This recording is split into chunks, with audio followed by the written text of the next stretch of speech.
ఎన్నికలు సమీపించే కొద్దీ ఒక పార్టీ నుంచి ఇంకో పార్టీలోకి జంపింగులు, ఇంకో పార్టీలోకి దూరి కోవట్టులు, ఉన్న పార్టీల్లోనే కరెక్ట్ టైం చూసుకొని వాళ్ళ కోవట్ ఆపరేషన్స్ బయట పెట్టడాలు, ఇవన్నీ కూడా ఎవరికి వాళ్ళ నిజ స్వరూపాన్ని చూపిస్తూ ఉంటారు. కొందరు టికెట్ రాక జంప్ అయ్యే వాళ్ళైతే కొన్ని కోవట్ ఆపరేషన్స్ పేరుతో పార్టీలో ఉన్న వాళ్ళు వాళ్ళ ఒరిజినల్ యాక్టివిటీస్ బయట పెట్టే టైం ఎలక్షన్స్ సమీపిస్తున్న కొద్దీ. అండ్ కుళ్ళు, కుతంత్రాలు, కుట్రలు, అసూయ, అడ్డదారిలో రాజకీయాలు చేయాలనుకున్న వాళ్ళకు ఎక్కువ అస్త్రాలు ఇవన్నీ కూడా. కానీ జెన్యున్గా ఫేర్ వేలో ఒక పాజిటివ్ ఓట్ బ్యాంకు నమ్ముకొని ఎన్నికలు జరపాలనుకున్న వాళ్ళు ఇటువంటివి ఏమీ నమ్ముకోరు కూడా. ఈ క్రమంలో ప్రస్తుతం మనం కనుక చూస్తే జగన్మోహన్ రెడ్డి గారు వివిధ సర్వేలను బేస్ చేసుకొని, నియోజకవర్గాల్లో కొందరుకున్న వ్యతిరేకతను బేస్ చేసుకొని అభ్యర్థుల మార్పు చేర్పుల ప్రక్రియకు శ్రీకారం చుట్టారు. ఇప్పటి వరకు ఓవరాల్గా 4 విడతలుగా 58 అసెంబ్లీ నియోజకవర్గాలు, 10 పార్లమెంట్ నియోజకవర్గాల్లో మార్పు చేర్పులతో లిస్ట్ అనేది ప్రకటించారు. అండ్ మరొక 5వ లిస్టు కూడా ప్రిపేర్ అవుతుంది అని చెప్పి సీఎం గారి దగ్గరికి వెళ్ళి కొందరు మాట్లాడొస్తున్నారు. అది 5వ లిస్టు కూడా ఏ క్షణమైనా కూడా బయటకు రావచ్చు.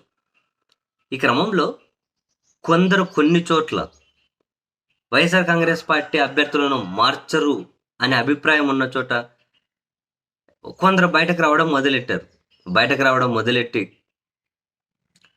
వాళ్ళు జగన్మోహన్ రెడ్డి గారిని ఏమంటారు, అరే మనం ఒక ట్రాప్లో వేద్దామని చెప్పి ప్రయత్నాలు చేస్తూ ఉన్నట్లుంది. ఎందుకని ఈ నియోజకవర్గంలో ఈ అభ్యర్థి మీద వ్యతిరేకత ఉంది, తీవ్ర వ్యతిరేకత ఉంది, మార్చుకుంటే ఓడిపోతామని చెప్పి వైసీపీలో ఉన్న వాళ్ళే ఇప్పటి వరకు ఎక్కడ అధిష్టానానికి ఫిర్యాదు చేయకుండా, ఇప్పటి వరకు వాళ్ళ అభిప్రాయాన్ని ఏంటో పార్టీ వేదికల మీద ఇంటర్నల్గా చెప్పకుండా, అక్కడ ఇన్ఛార్జీలుగా ఉన్న వాళ్ళు పార్టీ అధినాయకత్వానికి చెప్పకుండా, ఇప్పుడు ఉన్న పలంగా వీడియో మెసేజ్లు, ఆడియో మెసేజ్లు రిలీజ్ చేసేసి అదిగో ఈ వ్యక్తిని మార్చేయాలి లేకపోతే ఓడిపోతాం అని చెప్పి ఇటువంటి హడావిడి చేయడం ద్వారా జగన్మోహన్ రెడ్డి గారు తన నిర్ణయాన్ని ఏమైనా మార్చుకొని మళ్ళీ అక్కడ ఏమన్నా కనుక మార్పు చేర్పులకు పూనుకొని తద్వారా అక్కడ ఏమన్నా కనుక బలహీనమైన వ్యక్తులను నిలబెట్టే ప్రయత్నం జరిగితే వాళ్ళు ఓడిపోవడానికి ఏమంటారు, ఇటువంటి వాళ్ళు ఏమైనా కనుక ఇప్పుడు ఏమైనా సహాయం చేసే ప్రయత్నం చేస్తున్నారా, వేరే పార్టీలతో ఏమైనా కనుక టచ్లో ఉన్నారా అనే అనుమానాలు డెఫినెట్లీ కలుగుతాయి. ఇప్పుడు ఆయన నెల్లూరు జిల్లా కొవ్వూరు ఎమ్మెల్యే నల్లపురెడ్డి ప్రసన్న కుమార్ రెడ్డి గారు ఉన్నారు.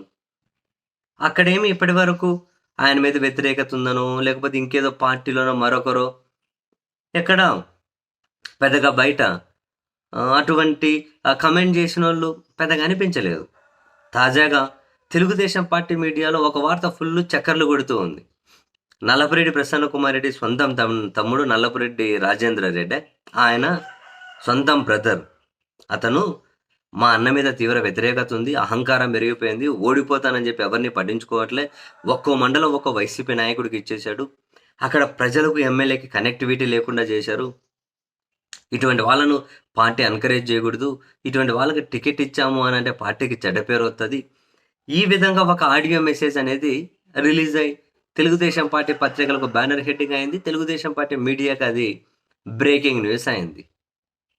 ఇప్పటి వరకు ఆయన ఎక్కడ వాళ్ళ అన్న మీద వ్యతిరేకత ఉందని చెప్పి చూపించినట్లు, కానీ ఇందులో ఇంకా ఆయన మళ్ళీ మా అన్నదమ్ముల కంటే కూడా ఈ నియోజకవర్గం ప్రజలే నా కుటుంబ సభ్యులు, ఈ నియోజకవర్గం ప్రజలే నాకు ఎక్కువ అని ఒకసారి మా అన్న అన్నాడు.